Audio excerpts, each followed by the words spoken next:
Tanggal 12 Januari, hari ke-12. Bacaan Kejadian pasal 32 sampai dengan pasal 36.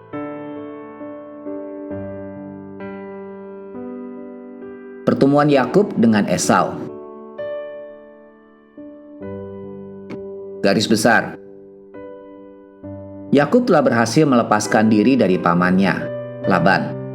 Ia sekarang menghadapi bahaya yang lebih besar lagi dari saudara laki-lakinya, yaitu Esau. Kemudian Yakub bergumul dengan malaikat Tuhan sampai fajar menyingsing. Sebelumnya, Yakub mengirim keluarganya menyeberang sungai Yabok. Tuhan meyakinkan Yakub tentang kehadirannya yang akan terus berlanjut. Tuhan memberikan Yakub pengingat dari pergumulan tersebut, yaitu sebuah nama baru, Israel, artinya orang yang berperang melawan Allah, dan pincang permanen. Setelah berdamai dengan Tuhan, Yakub siap untuk didamaikan dengan Esau.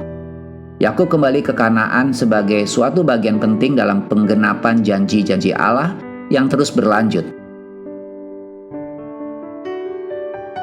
Renungan Harian. Daud, Yabes, dan Yakub adalah tiga tokoh Alkitab berbeda. Daud raja Israel yang perkasa. Yabes sosok tidak jelas dalam satu tawarikh. Yakub si penipu yang menjadi hamba. Namun mereka berbagi pengalaman yang sama.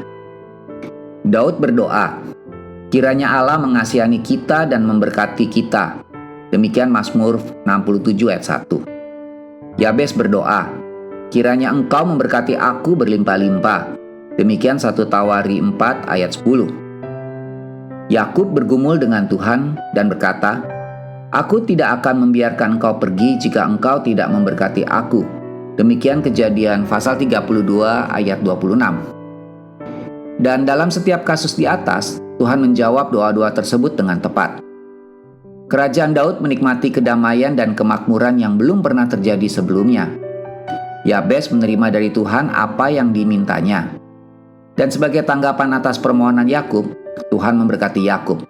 Kejadian pasal 32 ayat 29. Mungkin Tuhan memiliki berkat untuk Anda berbeda-beda. Bisa dalam bentuk perlindungan seperti Daud, atau memperluas tanggung jawab seperti Yabes. Bisa juga janji baru seperti Yakub. Namun itu semua baru akan kita peroleh jika kita mengungkapkan dan memintanya dalam doa kepada Tuhan. Kamu tidak memperoleh apa-apa karena kamu tidak berdoa.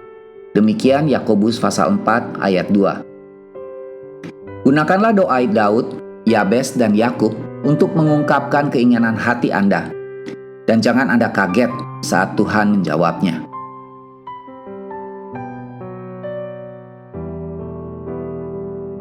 Semua berkat menuntut tanggung jawab. Jadi jangan berdoa untuk meminta berkat jika Anda tidak siap untuk bertanggung jawab.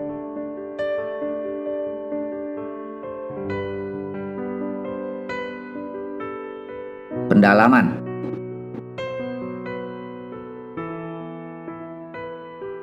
Berkat dipulihkan. Kejadian pasal 33 ayat 16.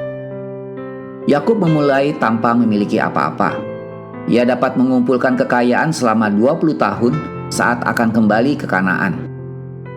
Kekayaan Yakub terlihat ketika dia bisa memberi lebih dari 500 ekor hewan kepada saudaranya Esau. Demikian Kejadian pasal 33 ayat 8 sampai 11. Pemberian yang merupakan berkat Tuhan kepada Yakub ini membantu kelancaran proses rekonsiliasi Yakub dengan Esau. 4 tonggak sejarah spiritual.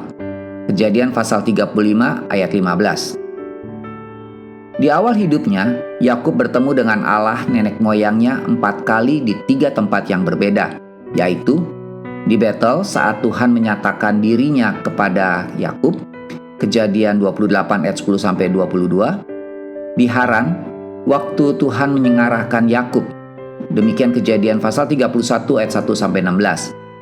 Di Peniel ketika Tuhan memulihkan Yakub, demikian Kejadian pasal 32 ayat 24 sampai 32, dan kembali di Betel di mana Tuhan meyakinkan Yakub.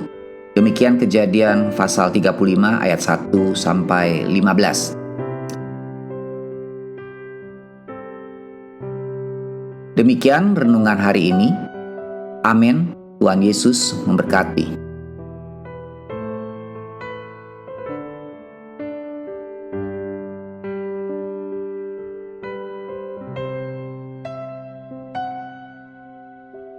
Kejadian pasal 32. Yakub takut bertemu dengan Esau.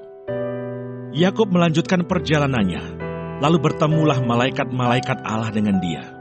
Ketika Yakub melihat mereka, berkatalah ia, "Ini bala tentara Allah." Sebab itu dinamainya lah tempat itu Mahanaim. Sesudah itu Yakub menyuruh utusannya berjalan lebih dahulu mendapatkan Esau kakaknya ke tanah Seir, daerah Edom. Ia memerintahkan kepada mereka, "Beginilah kamu katakan kepada tuanku, kepada Esau, beginilah kata hambamu Yakub, aku telah tinggal pada Laban sebagai orang asing dan diam di situ selama ini. Aku telah mempunyai lembu sapi, keledai dan kambing domba, budak laki-laki dan perempuan, dan aku menyuruh memberitahukan hal ini kepada tuanku, supaya aku mendapat kasihmu." Kemudian pulanglah para utusan itu kepada Yakub dan berkata, "Kami telah sampai kepada kakakmu, kepada Esau, dan ia pun sedang di jalan menemui engkau, diiringi oleh 400 orang. Lalu sangat takutlah Yakub dan merasa sesak hati. Maka dibaginyalah orang-orangnya yang bersama-sama dengan dia. Kambing dombanya, lembu sapi, dan untanya menjadi 2 pasukan. Sebab pikirnya, jika Esau datang menyerang pasukan yang satu sehingga terpukul kalah, maka pasukan yang tinggal akan terluput. Kemudian berkatalah Yakub, Ya Allah nenekku Abraham dan Allah ayahku Ishak, ya Tuhan, yang telah berfirman kepadaku, pulanglah ke negerimu serta kepada sanak saudaramu, dan aku akan berbuat baik kepadamu. Sekali-kali aku tidak layak untuk menerima segala kasih dan kesetiaan yang engkau tunjukkan kepada hambamu ini, sebab aku membawa hanya tongkatku ini waktu aku menyeberangi sungai Yordan ini. Tetapi sekarang telah menjadi 2 pasukan. Lepaskanlah kiranya aku dari tangan kakakku, dari tangan Esau, sebab aku takut kepadanya. Jangan-jangan ia datang membunuh aku, juga ibu-ibu dengan anak-anaknya. Bukankah engkau telah berfirman, tentu aku akan berbuat baik kepadamu dan menjadikan keturunanmu sebagai pasir di laut, yang karena banyaknya tidak dapat dihitung. Lalu bermalamlah ia di sana pada malam itu. Kemudian diambilnyalah dari apa yang ada padanya suatu persembahan untuk Esau kakaknya, yaitu 200 kambing betina dan 20 kambing jantan, 200 domba betina dan 20 domba jantan, 30 unta yang sedang menyusui beserta anak-anaknya, 40 lembu betina dan 10 lembu jantan, 20 keledai betina dan 10 keledai jantan. Diserahkannyalah semuanya itu kepada budak-budaknya untuk dijaga. Tiap-tiap kumpulan tersendiri, dan ia berkata kepada mereka, berjalanlah kamu lebih dahulu, dan jagalah, supaya ada jarak antara kumpulan yang satu dengan kumpulan yang lain.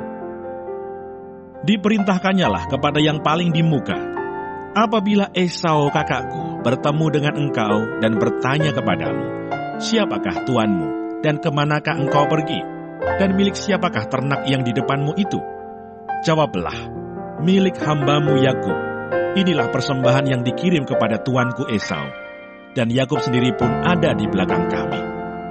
Begitulah diperintahkannya baik kepada yang kedua maupun kepada yang ketiga, dan kepada sekalian orang yang berjalan menggiring kumpulan hewan itu. Katanya, seperti perkataanku tadilah, kamu katakan kepada Esau, apabila kamu berjumpa dengan dia. Dan kamu harus mengatakan juga, hambamu Yakub sendiri ada di belakang kami. Sebab pikir Yakub, baiklah aku mendamaikan hatinya dengan persembahan yang diantarkan lebih dahulu, kemudian barulah aku akan melihat mukanya. Mungkin ia akan menerima aku dengan baik. Jadi persembahan itu diantarkan lebih dahulu, tetapi ia sendiri bermalam pada malam itu di tempat perkemahannya. Pergumulan Yakub dengan Allah. Pada malam itu Yakub bangun dan ia membawa kedua istrinya, kedua budaknya perempuan dan ke-11 anaknya, dan menyeberang di tempat penyeberangan sungai Yabok. Sesudah ia menyeberangkan mereka, ia menyeberangkan juga segala miliknya. Lalu tinggallah Yakub seorang diri, dan seorang laki-laki bergulat dengan dia sampai fajar menyingsing. Ketika orang itu melihat bahwa ia tidak dapat mengalahkannya, ia memukul sendi pangkal paha Yakub, sehingga sendi pangkal paha itu terpelecok ketika ia bergulat dengan orang itu. Lalu kata orang itu, "Biarkanlah aku pergi, karena fajar telah menyingsing." Saud Yakub, "Aku tidak akan membiarkan engkau pergi, jika engkau tidak memberkati aku." Bertanyalah orang itu kepadanya, "Siapakah namamu?" Saudnya, "Yakub." Lalu kata orang itu, "Namamu tidak akan disebutkan lagi Yakub, tetapi Israel, sebab engkau telah bergumul melawan Allah dan manusia, dan engkau menang." Bertanyalah Yakub, "Katakanlah juga namamu." Tetapi Saudnya, "Mengapa engkau menanyakan namaku?" Lalu diberkatinyalah Yakub di situ. Yakub menamai tempat itu Peniel, sebab katanya, "Aku telah melihat Allah berhadapan muka, tetapi nyawaku tertolong." Lalu tampaklah kepadanya matahari terbit ketika ia telah melewati Peniel, dan Yakub pincang karena pangkal pahanya. Itulah sebabnya sampai sekarang orang Israel tidak memakan daging yang menutupi sendi pangkal paha, karena dia telah memukul sendi pangkal paha Yakub pada otot pangkal pahanya. Kejadian pasal 33. Yakub berbaik kembali dengan Esau. Yakub pun melayangkan pandangnya, lalu dilihatnyalah Esau datang dengan diiringi oleh 400 orang. Maka diserahkannyalah sebagian dari anak-anak itu kepada Lea, dan sebagian kepada Rahel, serta kepada kedua budak perempuan itu. Ia menempatkan budak-budak perempuan itu beserta anak-anak mereka di muka, Lea beserta anak-anaknya di belakang mereka, dan Rahel beserta Yusuf di belakang sekali. Dan ia sendiri berjalan di depan mereka, dan ia sujud sampai ke tanah 7 kali, hingga ia sampai ke dekat kakaknya itu. Tetapi Esau berlari mendapatkan dia, didekapnya dia, dipeluk lehernya, dan diciumnya dia, lalu bertangis-tangisanlah mereka. Kemudian Esau melayangkan pandangnya, dilihatnyalah perempuan-perempuan dan anak-anak itu. Lalu ia bertanya, "Siapakah orang-orang yang beserta engkau itu?" Jawab Yakub, "Anak-anak yang telah dikaruniakan Allah kepada hamba-Mu ini." Sesudah itu mendekatlah budak-budak perempuan itu beserta anak-anaknya, lalu mereka sujud. Mendekat jugalah Lea beserta anak-anaknya, dan mereka pun sujud. Kemudian mendekatlah Yusuf beserta Rahel, dan mereka juga sujud. Berkatalah Esau, "Apakah maksudmu dengan seluruh pasukan yang telah bertemu dengan aku tadi?" Jawabnya, "Untuk mendapat kasih tuanku." Tetapi kata Esau, "Aku mempunyai banyak adikku, peganglah apa yang ada padamu." Tetapi kata Yakub, "Janganlah kiranya demikian.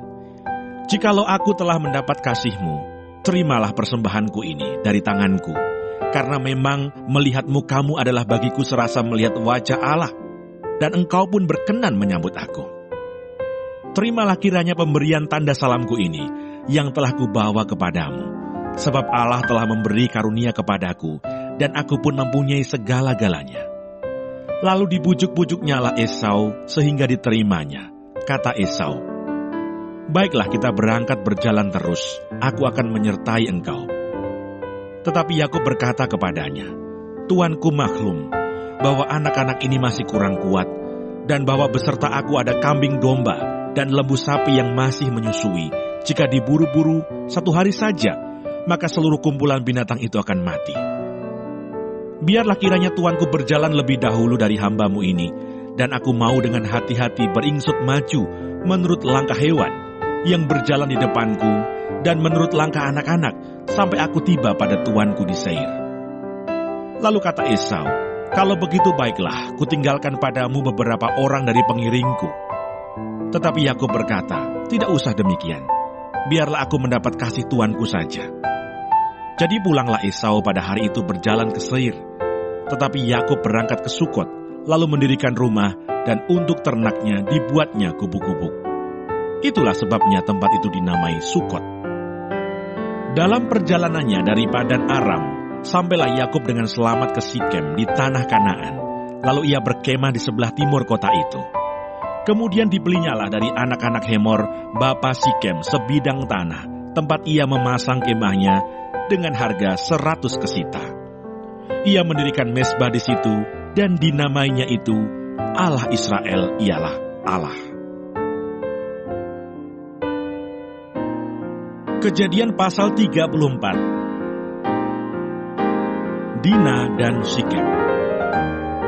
Pada suatu kali pergilah Dina, anak perempuan Lea yang dilahirkannya bagi Yakub, mengunjungi perempuan-perempuan di negeri itu. Ketika itu terlihatlah ia oleh Sikem, anak Hemor, orang Hewi, raja negeri itu. Lalu Dina itu dilarikannya dan diperkosanya. Tetapi terikatlah hatinya kepada Dina, anak Yakub. Ia cinta kepada gadis itu, lalu menenangkan hati gadis itu. Sebab itu berkatalah Sikem kepada Hemor ayahnya, "Ambillah bagiku gadis ini untuk menjadi istriku." Kedengaranlah kepada Yakub bahwa Sikem mencemari Dina, tetapi anak-anaknya ada di padang menjaga ternaknya. Jadi Yakub mendiamkan soal itu sampai mereka pulang. Lalu Hemor ayah Sikem pergi mendapatkan Yakub untuk berbicara dengan dia. Sementara itu anak-anak Yakub pulang dari padang, dan sesudah mendengar peristiwa itu, orang-orang ini sakit hati dan sangat marah, karena Sikem telah berbuat noda di antara orang Israel dengan memperkosa anak perempuan Yakub, sebab yang demikian itu tidak patut dilakukan.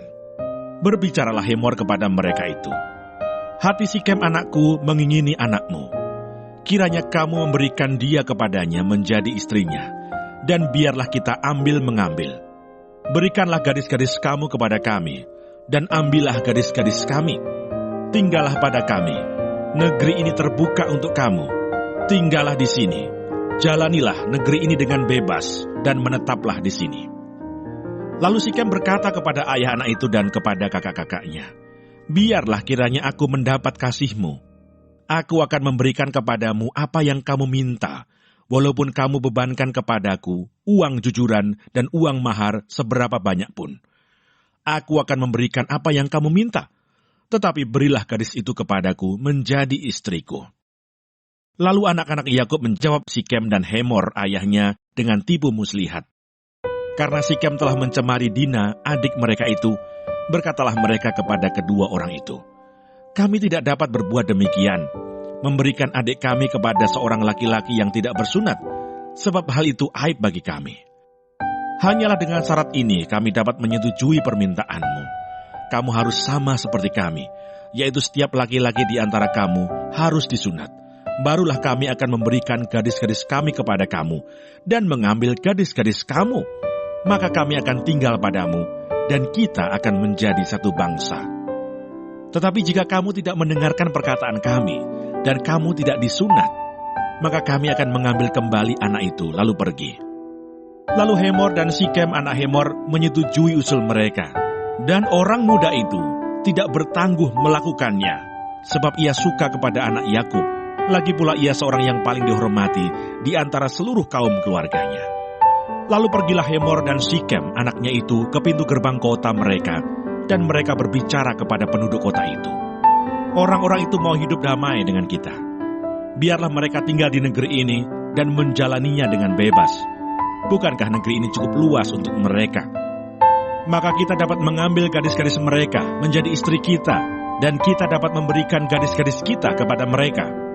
Namun hanya dengan syarat ini, orang-orang itu setuju tinggal bersama-sama dengan kita, sehingga kita menjadi satu bangsa, yaitu setiap laki-laki di antara kita harus disunat seperti mereka bersunat. Ternak mereka, harta benda mereka, dan segala hewan mereka, bukankah semuanya itu akan menjadi milik kita? Hanya biarlah kita menyetujui permintaan mereka, sehingga mereka tetap tinggal pada kita." Maka usul Hemor dan Sikem, anaknya itu, didengarkan oleh semua orang yang datang berkumpul di pintu gerbang kota itu. Lalu disunatlah setiap laki-laki, yakni setiap orang dewasa di kota itu. Pada hari ketiga, ketika mereka sedang menderita kesakitan, datanglah dua orang anak Yakub, yaitu Simeon dan Levi, kakak-kakak Dina, setelah masing-masing mengambil pedangnya, menyerang kota itu dengan tidak takut-takut serta membunuh setiap laki-laki. Juga Hemor dan Sikem anaknya dibunuh mereka dengan mata pedang, dan mereka mengambil Dina dari rumah Sikem lalu pergi. Kemudian datanglah anak-anak Yakub merampasi orang-orang yang terbunuh itu, lalu menjarah kota itu, karena adik mereka telah dicemari. Kambing dombanya dan lembu sapinya, keledainya dan segala yang di dalam dan di luar kota itu dibawa mereka. Segala kekayaannya, semua anaknya dan perempuannya ditawan dan dijarah mereka, juga seluruhnya yang ada di rumah-rumah.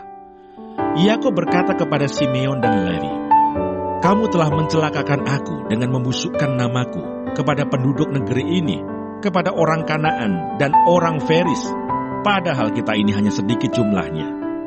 Apabila mereka bersekutu melawan kita, tentulah mereka akan memukul kita kalah, dan kita akan dipunahkan, aku beserta seisi rumahku." Tetapi jawab mereka, "Mengapa adik kita diperlakukannya sebagai seorang perempuan Sunda?" Kejadian pasal 35. Yakub di Betel untuk kedua kalinya. Allah berfirman kepada Yakub, "Bersiaplah, pergilah ke Betel, tinggallah di situ, dan buatlah di situ mezbah bagi Allah yang telah menampakkan diri kepadamu ketika engkau lari dari Esau kakakmu." Lalu berkatalah Yakub kepada seisi rumahnya dan kepada semua orang yang bersama-sama dengan dia, "Jauhkanlah dewa-dewa asing yang ada di tengah-tengah kamu. Tahirkanlah dirimu dan tukarlah pakaianmu. Marilah kita bersiap dan pergi ke Betel. Aku akan membuat mezbah di situ bagi Allah, yang telah menjawab aku pada masa kesesakanku, dan yang telah menyertai aku di jalan yang kutempuh." Mereka menyerahkan kepada Yakub segala dewa asing yang dipunyai mereka, dan anting-anting yang ada pada telinga mereka.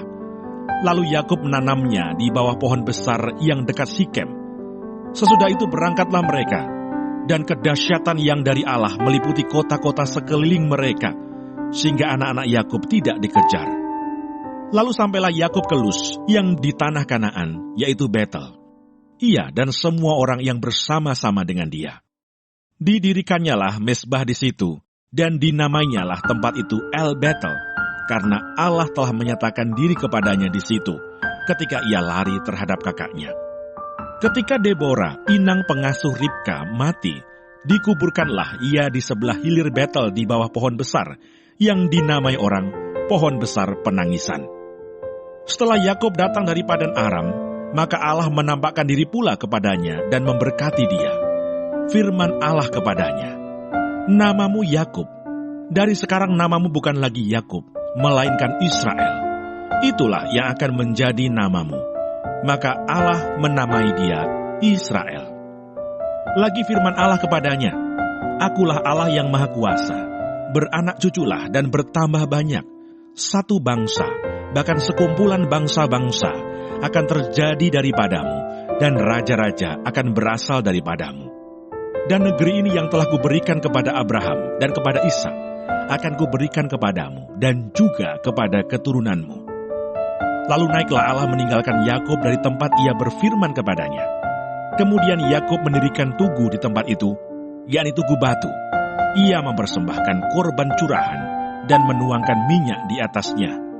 Yakub menamai tempat di mana Allah telah berfirman kepadanya, Betel.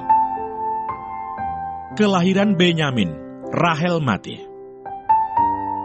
Sesudah itu berangkatlah mereka dari Betel.